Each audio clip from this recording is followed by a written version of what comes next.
Korban dan penyintas pelecehan seksual tidak memandang gender. Siapapun bisa menjadi korban. Karena pelecehan seksual adalah persoalan relasi kuasa. Dan film yang akan kita bahas ini, memperlihatkan bagaimana uang dan kekuasaan bisa memanipulasi fakta. Dan itu sedang terjadi di sekitar kita hari-hari ini.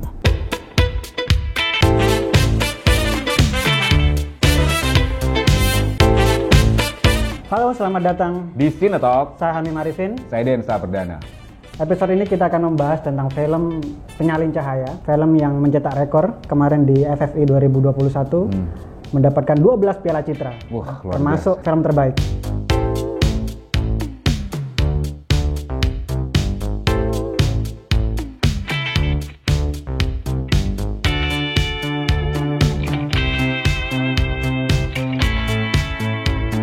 Dua 12 tuh nggak ada lagi loh selain ini kayaknya. Ya. Ini sepanjang masa di sejarah film perfilman di Indonesia kan. Betul, 17 nominasinya, 12 dia raih. Nah, film ini bercerita tentang si Sur. Dia itu adalah tokoh utama di film ini. Dia seorang mahasiswa. Tantangan itu bermula ketika dia ternyata tiba-tiba beasiswanya itu dicabut gara-gara dia ketahuan foto selfie-nya itu nyebar sampai ke di semua kampus, dan akhirnya sampai fakultas tahu tentang foto itu. Dianggap ini foto yang tidak pantas karena seorang mahasiswa penerima beasiswa mabuk-mabukan. Lah film ini menceritakan bagaimana si Sur ini membongkar siapa sih yang sebenarnya ngisengin dia gitu kan. Iya, semacam investigasi gitu. Investigasi besar-besaran ya kayaknya. Iya. Karena ini udah ngomongin soal penyalahgunaan data juga dan lain-lain. Sebelum kita bahas panjang lebar, sepertinya kita harus mengingatkan ke teman-teman ya. Iya. Ini filmnya sudah tayang loh di Netflix betul, tanggal 13 Januari kemarin. Bisa langsung ditonton. Dan kalau belum nonton, sebaiknya stop sampai di sini karena ini full spoiler.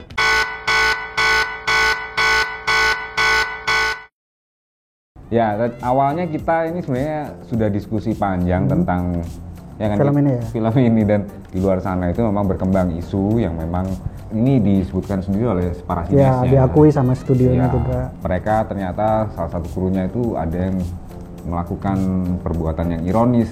Film ini mengangkat tentang pelecehan seksual, sementara krunya ini salah satunya ada yang melakukan itu, jadi pelaku. Jadi ya meskipun belum terbukti, tapi memang akhirnya yang berkembang adalah pro kontra tentang film ini perlu didukung atau tidak. Dan karena menurut saya sendiri, nggak tahu Kit ya, banyak sekali yang menarik untuk dibahas. Ya, sangat menarik. Bukti dia meraih 12 piala citra itu sudah sangat menarik untuk dibahas. Visual itu menurut saya satu, dia pewarnaan yang itu membuat saya sejak awal sampai akhir kemudian menyadari bahwa ini film suram. Investigasinya si Sur ini kemudian dikemas dengan warna yang cukup suram. Menurutmu gimana? Ya, beberapa kali ketika Sur masuk ke sebuah ruangan, itu emang disetting hanya Sur yang terlihat gitu. Fokus di tokoh utama. Fokus di tokoh-tokohnya gitu. Jadi emang disetting suram karena emang vibe-nya ya, dia ingin memfokuskan vibe-nya kalau film ini bisa triggering nggak sih? Bisa jadi. Terus selain warna, mungkin ada salah satu yang menurutku bagus itu adalah pengambilan gambar. Dia nggak terlalu neko-neko kalau menurutku. Jadi sinematografinya itu sederhana, tapi dia bisa menyampaikan pesan atau mengantarkan pesan apa dari film ini dengan sangat baik. To the point gitu ya.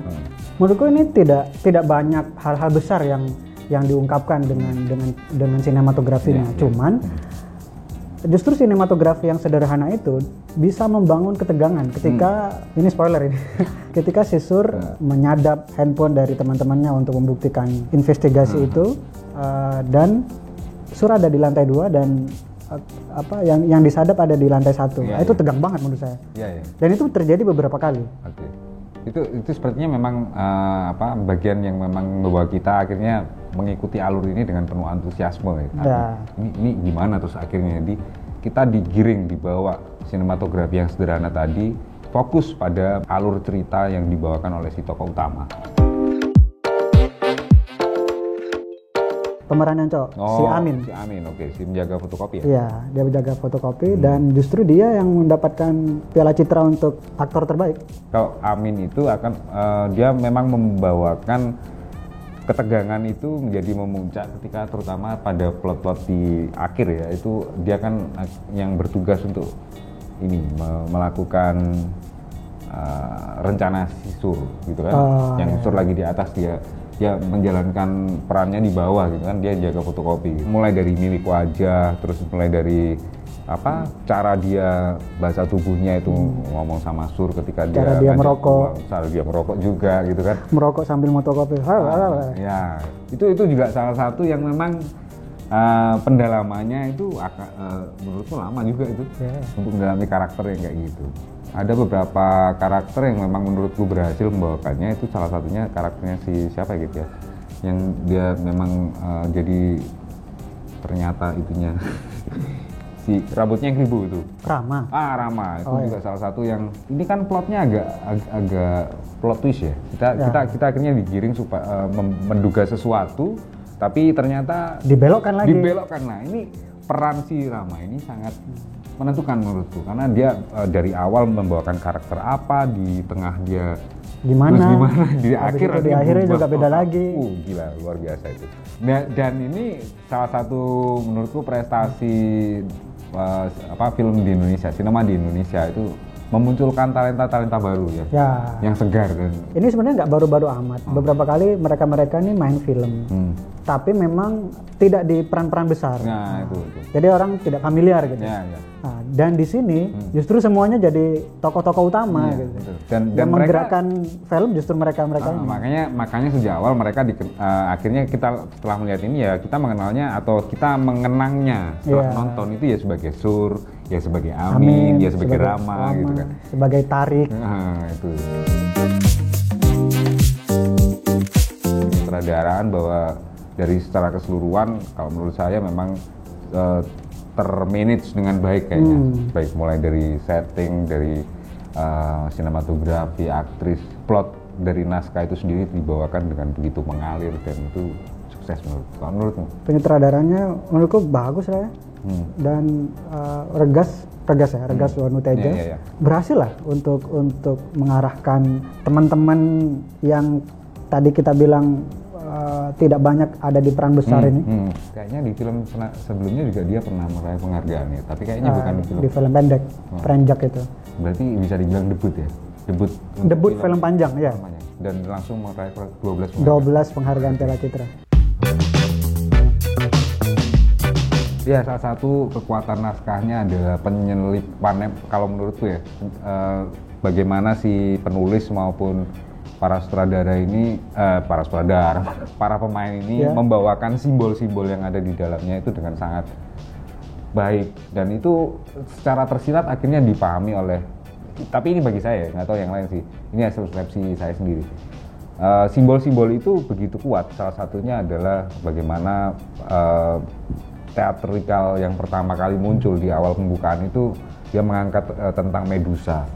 Kemudian simbol-simbol Yunani seperti Poseidon, dan juga ada beberapa simbol yang dikaitkan dengan pelecehan seksual itu yang kemudian dimunculkan di sini, dan menurut saya itu menjadi menarik dan bisa membawa penonton sampai akhir. Ya, sangat semiotik ya. Sangat semiotika. Termasuk bagaimana mereka kembali ke para pemeran ini membawakan karakter yang dibawakan itu, mulai dari mimik tadi itu membawakan simbol-simbol yang memang akhirnya mengena, dan salah satunya mungkin yang yang kutipan menurutmu yang paling mengena, kita nggak nyebut ini di mana ya, di sepanjang film. Yang paling mengena selanjutnya, kita hanya punya cerita. Oh iya, luar biasa, sama berarti. Tapi itu bagus banget kayaknya. Itu sangat makna yang sangat tersirat di situ, dan banyak sekali sebenarnya simbol-simbol kalau mau dibahas itu, dan ada beberapa adegan yang menurut saya itu menarik. Wah, kalau menurut Kit itu malah nggak menarik, justru mengganggu ya Kit. Ada scene teatrikal gitu, dan menurutku itu mengganggu karena lama. Durasinya lama.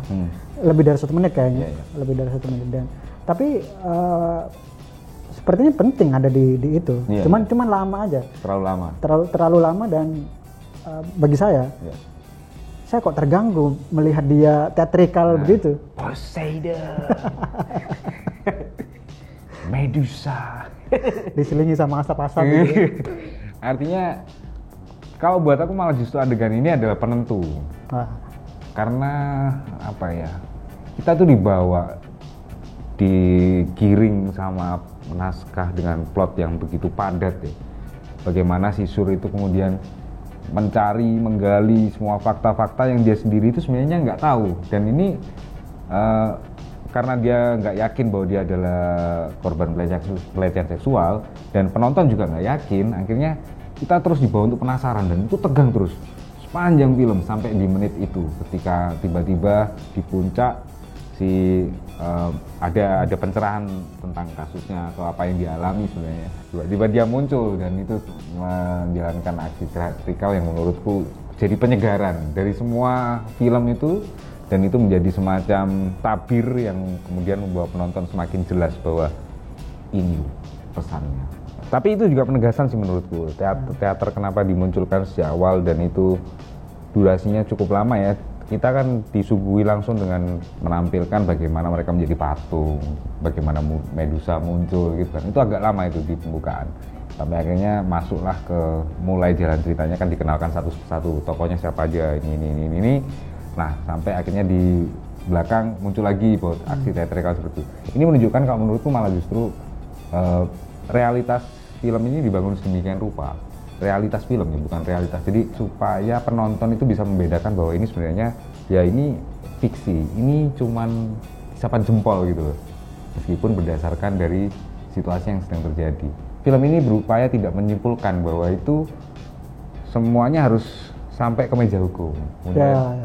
Jadi harus ada solusi akhir bahwa ini harus ada yang dipenjara gitu, enggak kan?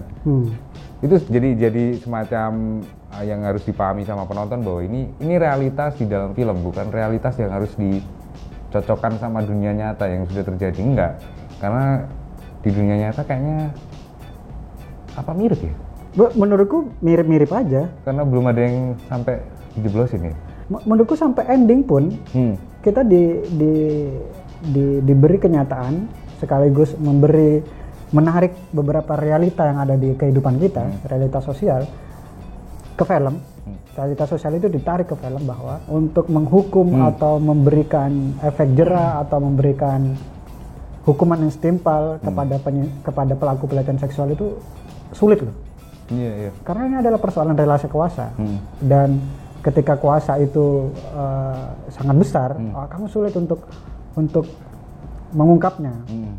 Tahu kan yang ini tidak belum ngomongin pelaku utamanya. Ketika Sur bercerita kepada orang yang menurut dia nyaman, orang menurut dia aman untuk diceritakan dan dicurhati lah ya. Dicurhati terus dengan harapan si orang ini karena dia punya kuasa kan ini membantu dia agar membantu agar menindaklanjuti kasusnya dia.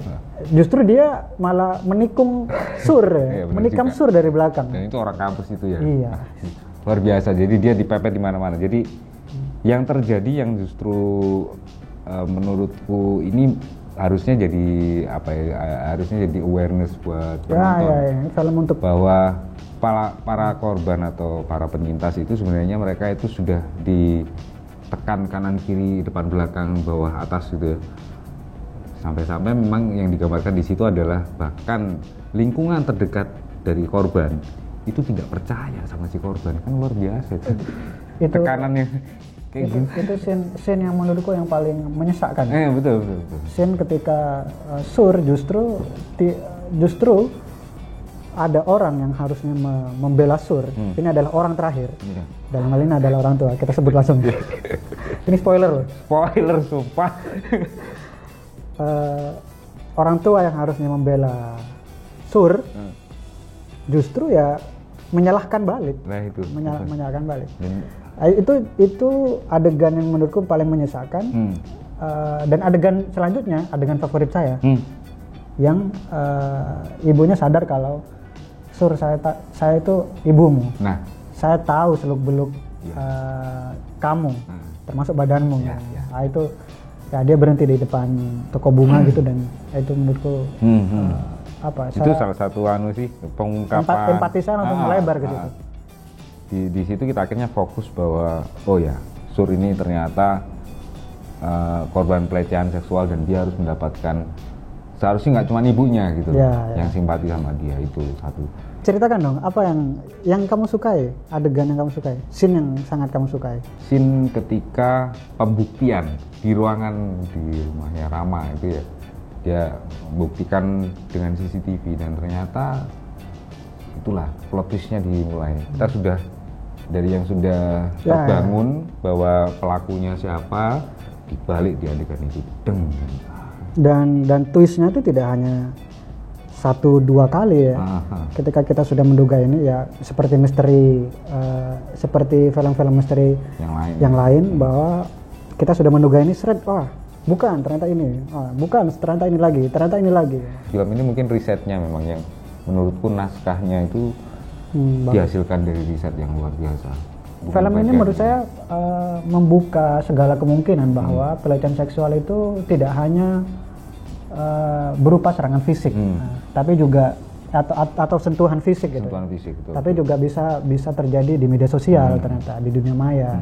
Dan mungkin saja teman kerabat kita menjadi korbannya gitu, atau jangan-jangan kita melakukannya. Maka kalau kita melakukannya, berhenti dong.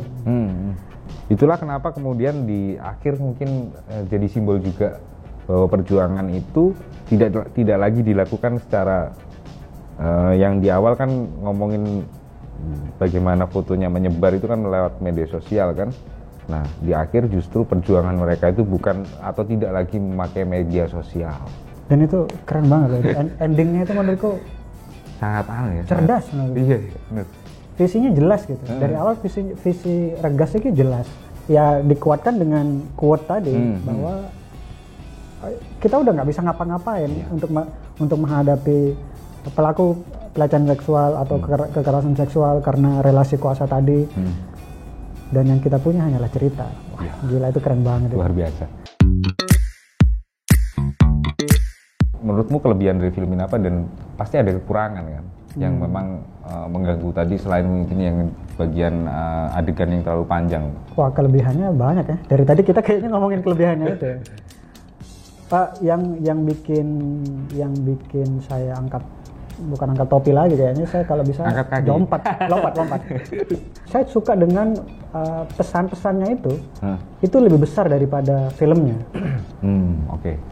Bahwa untuk menciptakan rasa aman bersama ya kita harus membangunnya dengan cara kolektif. Ya hal-hal yang dia tarik dari realitas sosial itu yang menurutku sangat bagus, dan pesan-pesannya itu bagus banget. Bahwa kamu mungkin menuduh seseorang melakukan kejahatan padamu, tapi mungkin saja dia adalah korban juga gitu. Jadi jangan langsung judge gitu. Iya. Judging itu sangat bisa si yang tertuduh. Dan relasi kuasa bisa jadi menormalkan segala cara, menormalkan banyak hal, termasuk pelecehan seksual ini yang berkedok teater. Oh iya, yang itu mengeksplorasi tubuh gitu. Iya, bisa jadi di situ ada praktik-praktik pelecehan seksual tapi kita nggak sadar gitu. Dan film ini memberitahu pada kita itu bisa jadi dinormalkan sama orang-orang yang melakukan pelecehan seksual. Ini apa ya? Mengganggu? Iya, mengganggu. Ini resepsi saya sendiri. Resepsi ini yang abis nikah itu. Kapan akadnya? Oh bukan. Penerimaan, pemaknaan. Iya. Saya kurang bisa berempati kepada Sur sebagai korban atau penyintas. Maksudnya di film ini tidak banyak memberikan ruang kepada saya sebagai penonton untuk berempati sebagai penyintas. Karena menurutku film ini dengan tema misteri, thriller, dan mengangkat isu kekerasan seksual atau pelecehan seksual, justru ini lebih banyak menyentil traumatis atau psikologis ya. Tapi saya tidak banyak mendapatkan itu. Saya mendapatkan itu tapi tidak banyak gitu. Jadi nggak bisa maksimal. Tidak bisa maksimal. Empati atau simpatinya. Jadi satu yang menurutku juga bagus adalah kita mungkin tadi belum bahas audio, dan itu musik, pemilihan musiknya scoringnya itu luar biasa itu. Salah satu yang menurutku sangat membawa suasana dan itu sangat relate dengan memang naskahnya atau pesan yang mau disampaikan. Dan di akhir film itu memang dia ngomongin soal, intinya adalah ketika kamu jadi korban, biarpun itu dalam kondisi yang sangat gelap, artinya tidak ada yang mau mendengarkan misalkan ya, tetaplah berjuang karena di depan sana ada cahaya. Wah, luar biasa. Itu merinding. Lirik lagunya Saya dengerin, makanya saya dengerin sampai akhir. Lagi juga pas waktu adegan di luar, istilahnya itu ambience-nya itu nggak terlalu kerasa, jadi terlihat banget kayak di dubbing. Tapi nggak tahu sih itu apa karena headsetku atau kalau gitu kesimpulannya bener ya, berarti aku nggak bisa menemukan kelemahan. Bisa. Nah, jadi memang film ini hampir mendekati perfect. Kayaknya udah sampai di penghujung nih, berarti sudah kita sampaikan semuanya hasil penerimaan kita setelah nonton film ya. Dan ya kita tepuk tangan dulu buat ya, sangat bagus. Dan menurut saya ini film yang penting untuk ditonton. Salah satu ini bisa dimasukkan dalam salah satu film penting di Indonesia. Penting di Indonesia. Kalau kalian punya pendapat beda soal film ini, sampaikan di kolom komentar. Terima kasih semuanya. Kalau kamu juga punya film atau series atau film pendek yang ingin kita diskusikan atau kita bahas, kita review di Sinetalk, komen juga di bawah. Ya. Jangan lupa like, komen, dan juga subscribe. Jangan lupa juga tombol notifikasinya juga dinyalain. Kami pamit. Sampai jumpa di Sinetalk selanjutnya.